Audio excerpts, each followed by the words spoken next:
Esta é a República de Nauru. Com uma área de apenas 8 milhas quadradas e pouco menos de 11 mil habitantes. É a terceira menor nação do mundo, atrás apenas de Mônaco e da Cidade do Vaticano. Mas o que lhe falta em tamanho, compensa em lições econômicas. O motivo é que esta pequena ilha no Pacífico Sul foi o lar da mais extrema recessão de todos os tempos. Fala-se muito sobre como os recursos naturais podem ter um grande impacto em muitos países.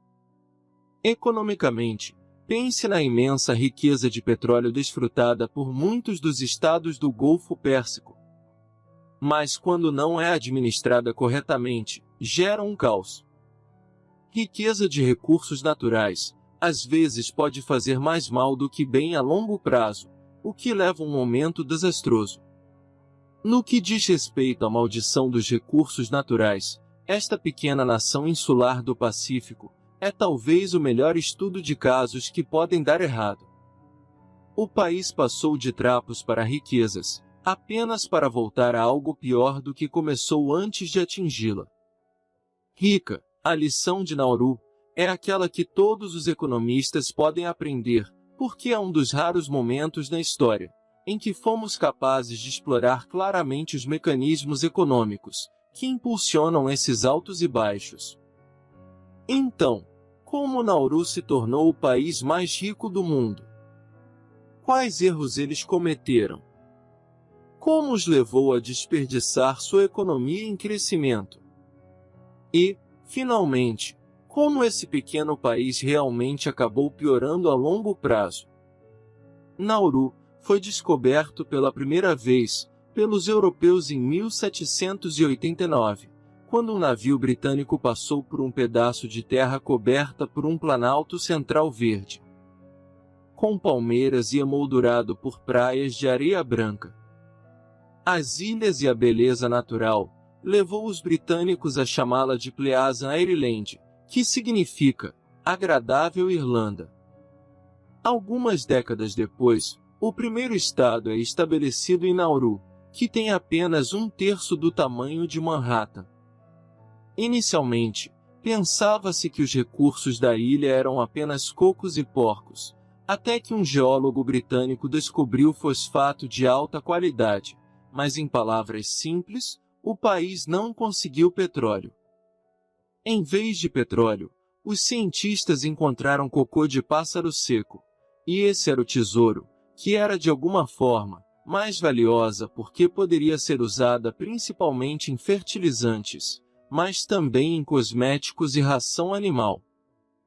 Por volta da virada do século XX, quando foi descoberta, 80% da agradável ilha era rica em mineral, fosfato, um tesouro de aves marinhas acumuladas e excrementos misturados com micro-organismos marinhos. Até aquele momento parecia nojento, mas era a chave para alimentar uma população global crescente. Então foi extremamente valioso.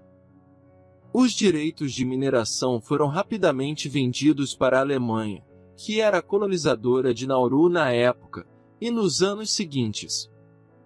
Cerca de 80 milhões de toneladas dessa valiosa substância foram exportadas da pequena ilha, como instalações de processamento de portos de embarque e indústrias de apoio, surgindo um pedaço de terra um pouco maior que o Central Park.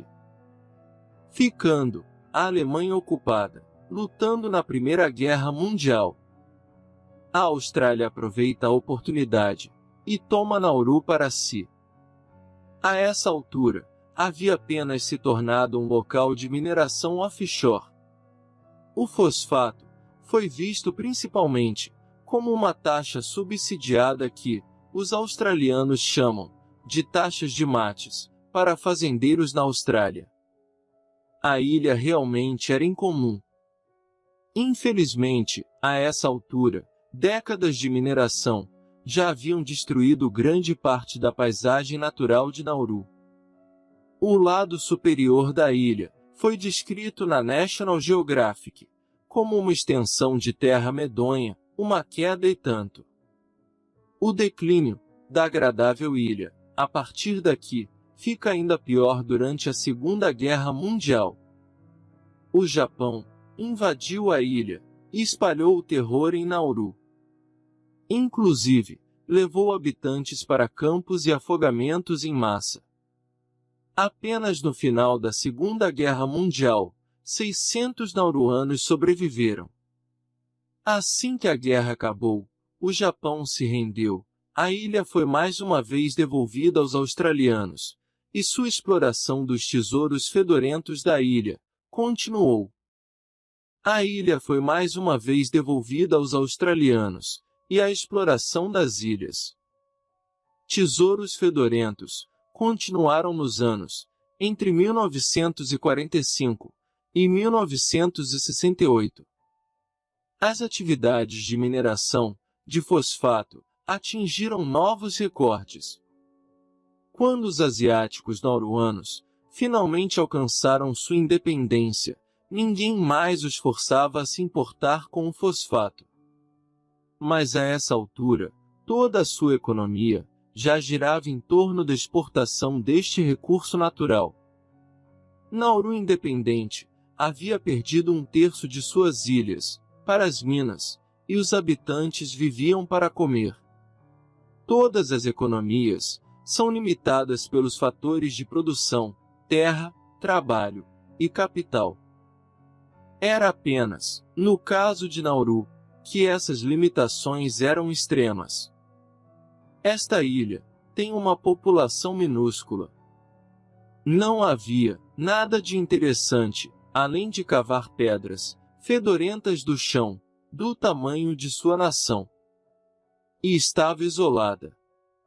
A posição no mundo significava que muitas indústrias simplesmente não eram viáveis, e embora a mineração de fósfato tivesse gerado muito dinheiro para a ilha, a maior parte nesse ponto havia sido reivindicada pela nação, que mantinha a ilha como sua colônia. Eles não tinham infraestrutura ou experiência para se desenvolver, ou quaisquer outras áreas e indústrias. Assim, os especialistas em fosfato continuaram na exploração da ilha, enquanto ainda tinham que se explorar.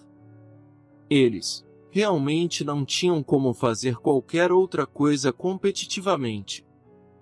O suprimento de fosfato não se saberia quando acabaria da ilha, mas isso não os fazia parar. As notícias da Austrália de exigir legitimamente sua parte do bolo iniciou uma época na história de Nauru, onde alguns a chamavam de a pequena ilha mais rica do Pacífico. Em um pouco mais de uma década depois de sua independência, Nauru tornou-se internacionalmente aclamado como o país mais rico do mundo. Em 1981, eles tinham um PIB per capita de 27 mil dólares, o que se traduz em 88 mil dólares. Hoje, para comparação, o PIB per capita dos Estados Unidos era de 14 mil dólares, na época. Isso significa que o nauruano médio era 2 vezes mais rico do que o americano médio. É claro, o PIB per capita está longe de ser uma medida perfeita de quão bem o cidadão médio está se saindo. O PIB per capita ainda é a medida mais fácil para comparar as economias, umas com as outras, e nos dá pelo menos uma aproximação grosseira dos padrões de vida. Com a sua abundante riqueza em fosfato e independência política, Nauru finalmente estava se saindo muito bem. As estrelas do esporte são instruídas a se aposentar no auge do sucesso, e muitas pessoas em Nauru seguiram esse conselho. Afinal, eles poderiam facilmente contar com educação gratuita, assistência médica do governo e royalties dos ganhos com fosfato dos proprietários de terras. Muitos habitantes optaram ficar desempregados por opção ao mesmo tempo. Todos os tipos de histórias malucas aconteceram com carros esportivos em Nauru. Era o acessório a se possuir, apesar do pequeno tamanho do país. Você pode dirigir por todo o perímetro da ilha em um ritmo lento. Dificilmente achará o lugar ideal para uma arrancada. O chefe de polícia decidiu trazer uma Lamborghini para a ilha, apenas para perceber que ele não cabia atrás do volante. A razão pela qual ele não conseguiu dirigir seu novo brinquedo foi parte de uma crise econômica iminente na ilha em 1980. Foi feita uma pesquisa em Nauru e descobriu-se uma epidemia de obesidade. Os fatores subjacentes foram aumento da riqueza e péssimas escolhas alimentares. O consumo de fast food disparou, e ainda em 2002, o país foi classificado como o pior de 170 nações pela Organização Mundial da Saúde. A expectativa de vida é apenas um pouco acima dos 60 anos. Os alimentos indígenas, saudáveis, como coco e peixe, foram substituídos. Basta comprar alimentos importados. Outra consequência da mineração, a má saúde da força de trabalho, também pode ter graves consequências econômicas. Você está se sentindo bem ao volante de uma nova Lamborghini. De repente, se torna um problema. Você não consegue se acomodar facilmente no carro ou fazer coisas simples, considerando as implicações gerais dessa crise de obesidade. Vamos nos aprofundar um pouco mais na situação de saúde de Nauru naquela época.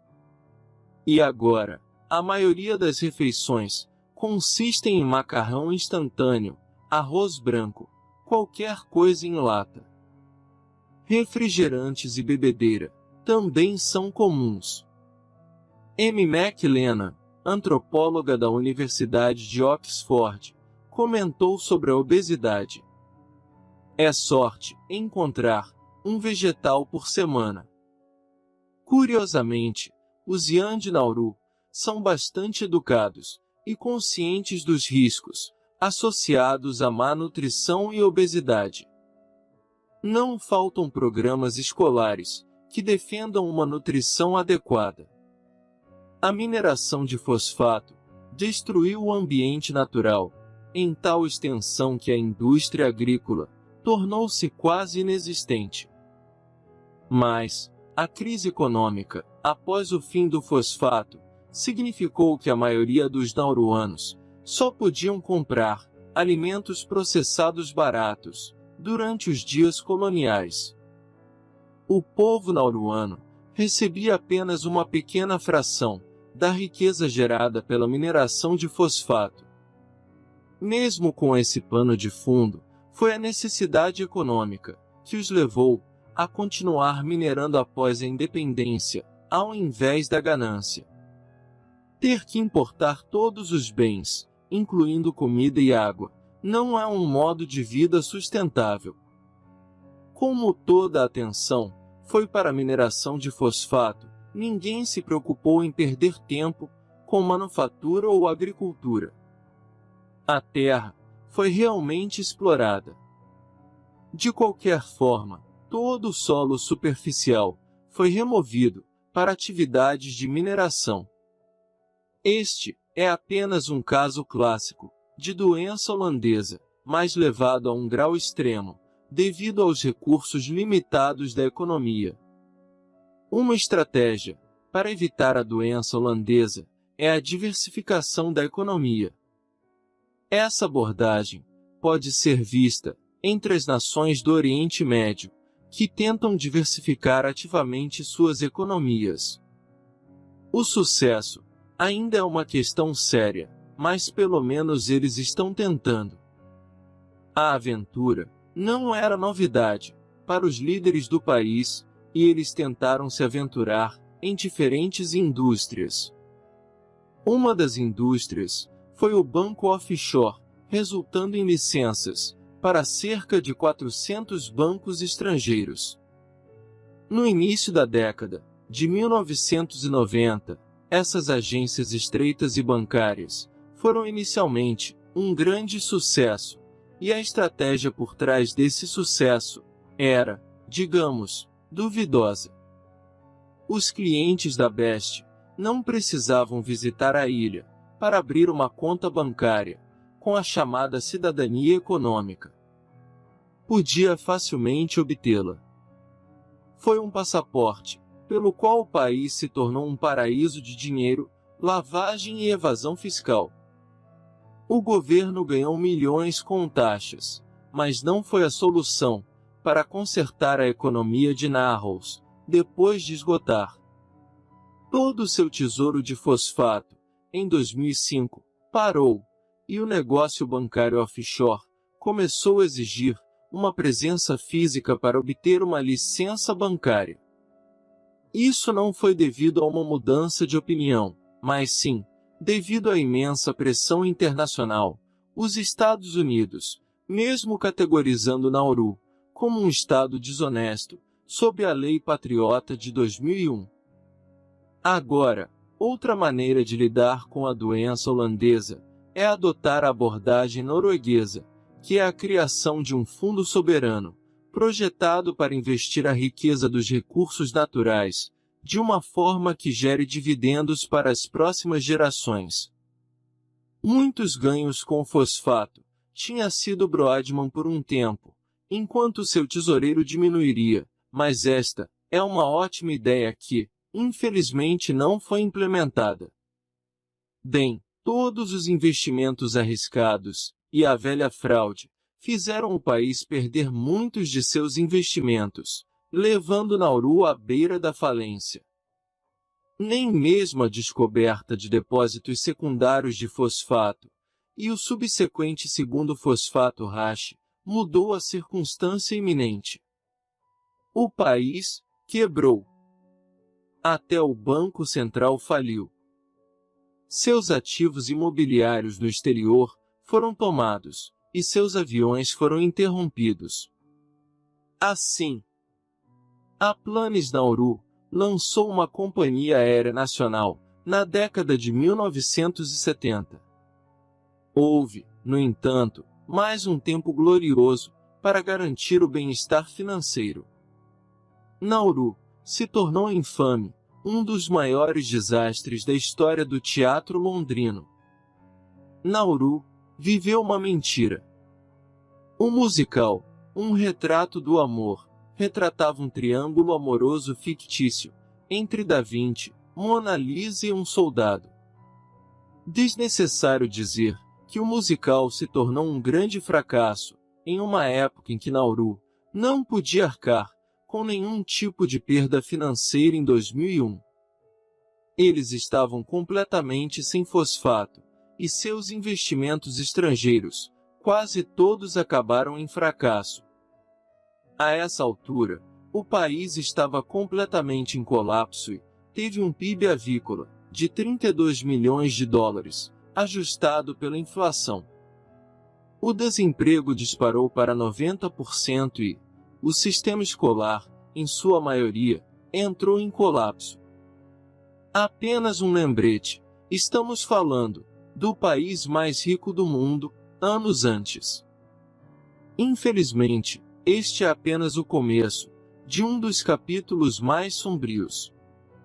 Como resultado da miséria econômica que Nauru enfrentou na virada do século em 2001, o grande cargueiro norueguês, o MV Tampa, queria atracar na Austrália, antes que a tripulação resgatasse mais de 400 refugiados, a maioria afegãos, de um barco que estava afundando.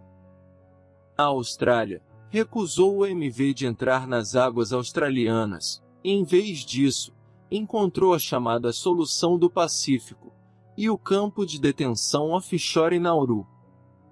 A Austrália pagou a Nauru por seus esforços de manutenção.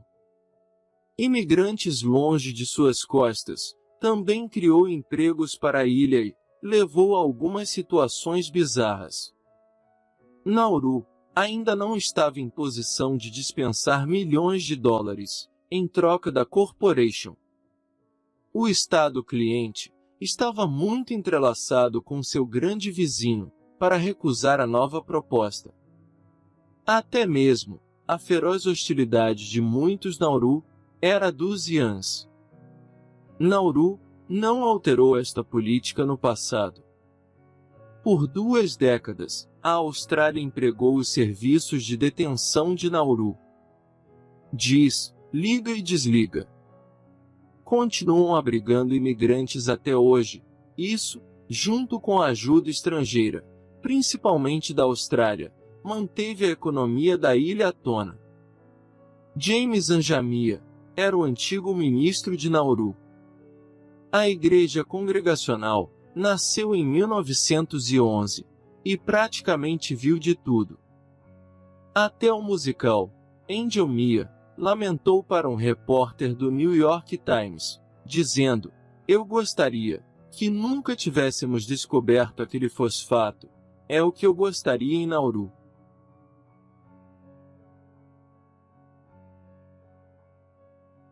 Nauru tem um PIB de 133 milhões de dólares, tornando-se a terceira menor economia do mundo, em nosso Montserrat e Tuvalu, para outras micronações, com base em seu pequeno tamanho. Não podemos dar a Nauru nada melhor do que 1 em 10.